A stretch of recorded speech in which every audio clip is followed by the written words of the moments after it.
Solch leuchtende Farben und filigrane Formen sind aus unserer Kulturlandschaft weitgehend verschwunden. Aber auf diesen Feldern in Obertaufkirchen im Landkreis Mühldorf sieht man sie wieder. Und das ist ihm zu verdanken, Georg Hans. Er verfolgt bereits seit 20 Jahren mit dem Anbau von Wildpflanzen eine Mission, die jedes Frühjahr aufs Neue mit der reinsten Sisyphusarbeit beginnt. Zusammen mit seinen Mitarbeitern pikiert er rund 90.000 Keimlinge, um Saatgut zu gewinnen, das helfen soll, eine der großen Krisen unserer Zeit zu bekämpfen. Meine große Hoffnung ist das, dass wir so viel produzieren, dass wir wieder flächendeckend einfach die Artenvielfalt haben.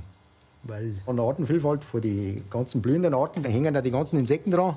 Wir haben ja 500 Arten von Wildbienen und die haben ja fast lauter Spezialisten. Und da sind auch ein Drittel ist ja dabei, die wo eigentlich nur auf spezielle Pflanzen gehen. Und wenn die Pflanzen nicht da ist, dann verschwindet die Biene ja genauso. 150 verschiedene Wildpflanzen baut er an. Die meisten, wie zum Beispiel Wiesenmargeriten und Trollblumen, hat es in seiner Kindheit noch zuhauf gegeben. Die Wiesen bei uns mit der Trollblume, die waren ganz gelb. Und da ist über ein ganzer Strauß gepflückt worden für die Mutter zum Muttertag. Aber das ist halt nicht mehr möglich, weil es die fast nicht mehr gibt.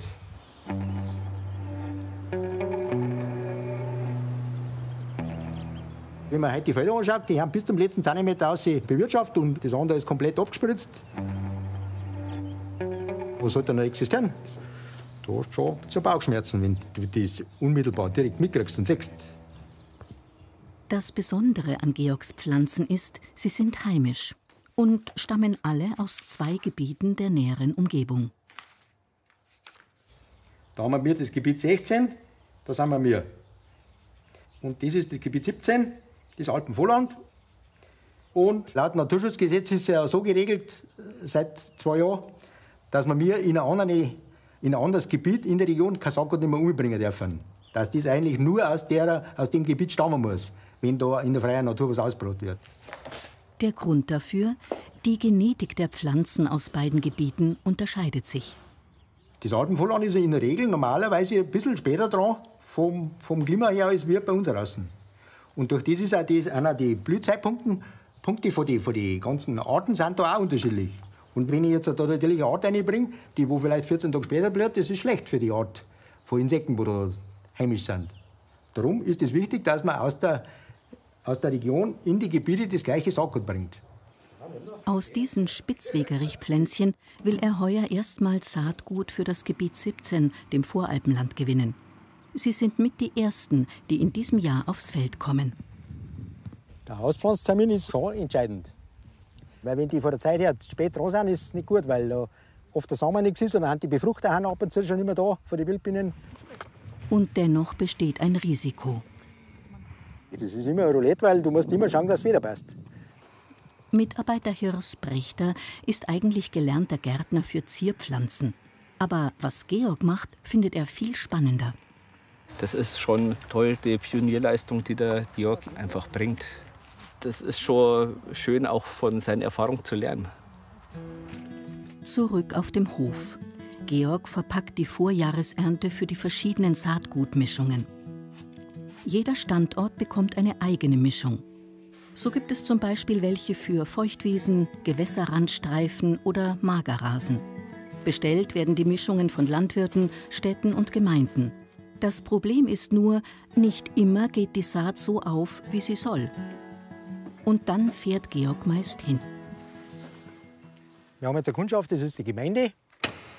Da haben wir letztes Jahr eine Ansage gemacht und ein Teil ist ganz gut geworden und ein Teil ist schlecht geworden.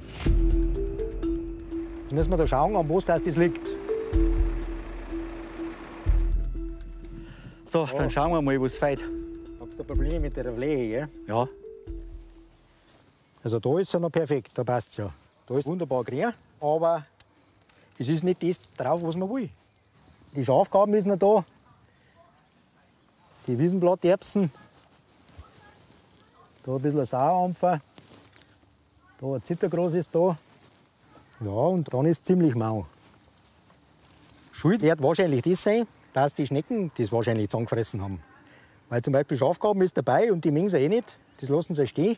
Und da sehe ich jetzt gerade eine riesen Flockenblume, die ist auch da, die mengen sie auch nicht. Aber die fressen natürlich die Margeriten und Oregano und Thymian und so Sachen, die fressen sie alle raus. Nein, mit dem habe ich jetzt nicht gerechnet, dass Schnecken kommen. Jetzt kann man das Gras auf alle Fälle mal ganz kurz abmachen und dann mit dem Reher ein bisschen aufkratzen und dann vielleicht nachsehen. Es ist schade, wenn so Fehler passieren. Die Leute sind enttäuscht, weil es nichts gewonnen ist und muss man wieder nachsehen und es kostet auch nicht mehr wieder kosten. Aber Rückschläge gehören beim Gärtnern einfach dazu. Es ist Juni geworden. Georgs Klatschmohnfelder stehen kurz vor der Ernte.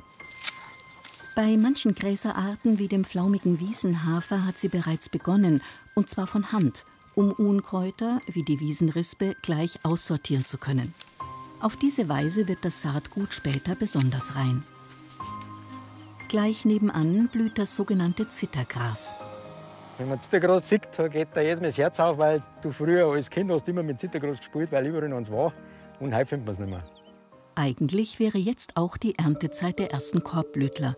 Aber durch das, dass es einfach vor 4 Wochen gehagelt hat, jetzt hat es natürlich sämtliche Kulturen zusammengehauen. Und die weitesten an der Reife waren, die hat es einmal schlimmer erwischt. zum Beispiel dieses Feld mit dem Wiesenfuchsschwanz. Das ist frustrierend. Die ersten 2 Tage gehst du gar nicht aufs Feld raus, weil das da zerreißt es dich auf Deutsch gesagt, wenn du das siehst, dass alles kaputt ist, was du jetzt wochenlang und monatelang hingearbeitet hast. Aber ich meine, das ist Natur, da kann man nichts machen. Ist ja so. Und das kann man auch nicht ersetzen, weil wir kommen ja aus einer anderen Region einfach kein Saatgut nicht zu kaufen. Das geht nicht. Das ist nicht erlaubt. Auch dem Sauerampfer hat der Hagel schwer zugesetzt. Alles, was hier noch helfen kann, ist das Feld mit einer Art Riesenrüssel abzusaugen. So kann Georg immerhin noch einen kleinen Teil des Saatguts retten. Wie aber schaut es mit dem Spitzwegerich aus dem Gebiet 17 aus? Auf ihn kommt es schließlich heuer besonders an. Hat er das Unwetter überlebt? So wie sich der Spitzwegerich jetzt entwickelt hat, da sind wir vollauf zufrieden. Weil im März haben wir den erst gesät im Gewächshaus. Und der tut schon blühen und macht dann Samen. Das ist auf alle Fälle eine große Errungenschaft. Wenn man das Pflanzen im ersten Jahr schon zum Blühen und zum Absamen bringt. Bei vielen Frühjahrsblühern, wie zum Beispiel den Märzenbechern, muss er sich dagegen 4 bis 5 Jahre gedulden, bis sie zum ersten Mal blühen. Unkompliziert sind dagegen die Wiesenmargeriten, die er voriges Jahr ausgesät hat. Das ist das Ergebnis, auf das, was man eigentlich im Frühjahr immer schon wartet, bis das alles in voller Blüte ist, weil das einfach eine Blütenpracht ist. Da wo man einfach immer Freude hat, wenn man das anschauen kann. Bei optimalen Bedingungen kann er von diesem 1,5 Hektar großen Feld bis zu 150 Kilo Saatgut ernten. Das würde reichen, um eine 20-mal so große Fläche zum Blühen zu bringen. Aber noch ist hier die Ernte nicht eingebracht. Die vom Löwenzahn dagegen schon. Aber sie ist mit allerlei Stängeln und Halmen verunreinigt. Georg füllt die Samen in eine Sortier- und Reinigungsmaschine. Ein kleines Meisterwerk, das er als gelernter Schreiner ganz aus Holz konstruiert hat. Wenn wir schon kein Geld verdient haben am Anfang, dann müssten wir zumindest die Maschinen, die wir bauen, auch kostengünstig bauen. Mittlerweile rechnet sich die Saatgutproduktion für ihn aber durchaus.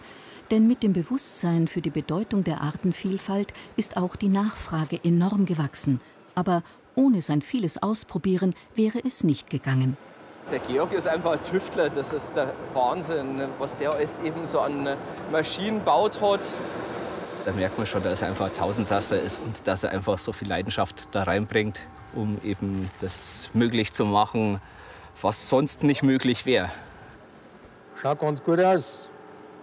Mich freut in erster Linie, dass einfach mehr Saatgut ausgebracht wird, dass einfach die Insekten wieder mehr Nahrung haben und dass sich das wieder alles besser entwickeln kann. Das ist eigentlich meine größte Freude.